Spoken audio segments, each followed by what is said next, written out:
Part 2. Anjin Ketsujo Sho. The firm establishment of peace of mind. In order to be born in the Pure Land, people should indeed make the necessary vow, and carry out the practice themselves. However, Bodhisattva Dharmakara has made the vow, and carried out the practice for us.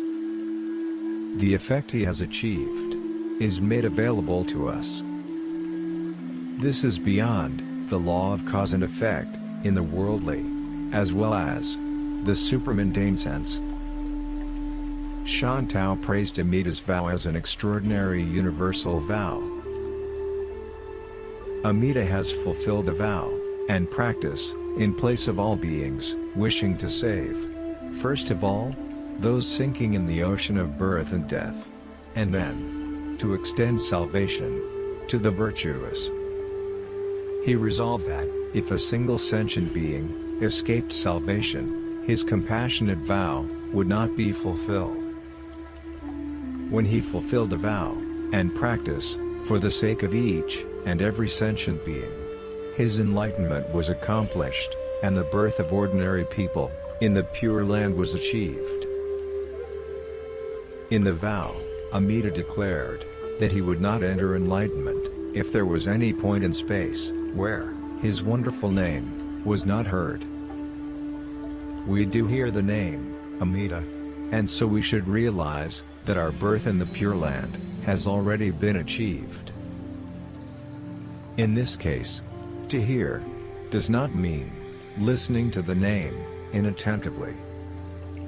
It means harboring no doubts as we hear the wonderful working of other power in the original vow. In hearing the name, the power to hear it has been achieved by virtue of the original vow. It is entirely due to other power. Even if Amida has accomplished our birth in the Pure Land, how could we realize it without hearing the name, which has been revealed by the fulfillment of the vow? Suppose someone hears Amida's name and worships a representation of him, but does not realize that the name signifies his accomplishment of our birth in the Pure Land, and does not take the representation to be the embodiment of enlightenment. This enlightenment, the Bodhisattva Dharmakara attained by fulfilling the vow that he would not attain enlightenment unless all living beings were ferried to the Pure Land. Then, such a person neither truly hears the name nor truly worships Amida. In the Beodogakyo, it says, when they hear the Pure Land teaching, their rapture over it makes them dance and jump about, and their hair stands on end. This means that our joy in faith is not a usual one. If we were to apply ourselves to the practice necessary for transcending birth and death, we should surely find that we lacked both the Bodhi mind and the intelligence necessary for the undertaking. As we have neither the eye of wisdom nor the feet of practice, we are certainly destined to the pit of fire in the three evil realms. However, how happy we are to know that Amida has accomplished the necessary vow and practice in our stead, and thus consummated the enlightenment in which those to be saved and Amida himself are one. When we think of this, we feel almost like dancing and jumping for joy. This is equivalent to what is said in the larger sutara. Then one hears the teaching and remembers Amida with singleness of heart. And also, we praise the name in rapture as we hear it. When we do not take the name to be something external, but regard it as having accomplished our birth in the Pure Land, and when we worship Amida's representation as showing ourselves when we are so born, then we may say that we have truly heard the name and have worshipped Amida. To realize this is to believe in the original vow. Those who have firm faith in the Nembutsu Samadhi, Nembutsu Zamai, of necessity, find themselves one with Namu Amida Butsu in both mind and body. Our bodies are said to be composed of the four elements: earth, water, fire, and air. In Hinayana Buddhism, they are said to be made up of minute particles, gokumi. If we were to break up our bodies into those minute particles, we should not, at any time, come upon one single tiny fragment of a particle that was not imbued with the merit of the reward body Buddha, Hobusu. Thus, our bodies, being one with Amida, are in themselves Namu Amida Butsu. Our minds are full of wayward desires, and the petty impulses accompanying them. They rise and perish from moment to moment. If we were to analyze our minds into 100,000 aspects, there would not be one of them that was not permeated with Amida's vow and practice. Thus, our minds, being one with Amida, are in themselves Namu Amida Butsu. Amida's compassionate breast throngs with sentient beings who are constantly sinking. Therefore, those to be saved and Amida himself are one and are united in Namu Amida Butsu. Again, the merit of the Dharma realm body Buddha, Hokkaigen, suffuses the depths of our deluded minds. For this reason, too, those to be saved and Amida himself are one and are united in Namu Amida Butsu. It is the same regarding the principal and subordinate recompensed in the Pure Land.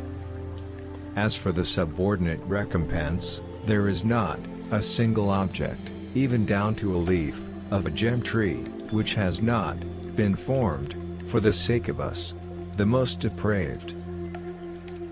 Therefore, we find here, too, that those to be saved and that which belongs to Amida are one and are united in Namu Amida Butsu. As for the principal recompense, there is not a single mark of Amida Buddha's physical distinction, from the white curl of hair between the eyebrows down to the sole, bearing the mark of a wheel of 1,000 spokes, which does not indicate the consummation of the vow and practice for the sake of sentient beings who are constantly sinking. For this reason, we find here that those to be saved and Amida himself are one and are united in Namu Amida Butsu.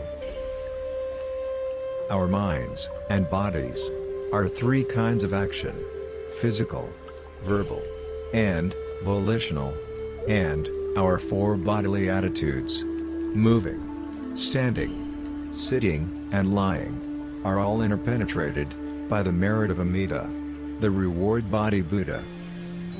Therefore Namu, the one who takes refuge in Amida, is never, even for an instant, separated from Amida Butsu, Amida himself. Every thought is wholly Namu Amida Butsu. Each breath, in and out, is never, even for a moment, separated from the Buddha's merit, and so, its substance is entirely Namu Amida Butsu. There was once a man named Vajrabodhi, who constantly practiced the water meditation. His body turned into a mass of water, pulled by the state of his mind.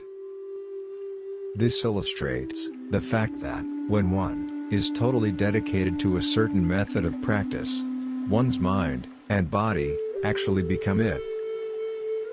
When we have come to a true realization of the Nembutsu Samadhi, our bodies, as well as our minds, become Namu Amida Butsu. When this realization is verbally expressed, we say Namu Amida Butsu. This is the veritable Nembutsu of the universal vow. The Nembutsu does not refer merely to the oral act of reciting it, but, more properly, it expresses our faith that the virtue of Amida Buddha is already fulfilled in us, in the form of name, and has been, ever since his enlightenment, 10 long eons ago. The verbal expression of this realization is Namu Amida Butsu. The quintessence of the heart of this Buddha, being great compassion, his primary concern is to emancipate, more than anybody else, ignorant and dull beings like us. For this purpose, he has declared that the accomplishment of his enlightenment is such that his name and he himself are one and the same. He reveals himself in his name, endowing it with all his merits and virtues. Therefore, even those of little faith and those whose understanding is limited can be born in the Pure Land if they say Namu Amida Butsu. However, as we are ordinary, unenlightened beings of inferior capacity, we are not able to come by even a little faith. Yet when we hear the full implication of the name, until we have thoroughly understood it, faith will be awakened in us. Here ends Part 2. Stay tuned for Part 3. Understanding the significance of Nembutsu. Namu Amida Butsu. Namu Amida Butsu. Namu Amida Butsu.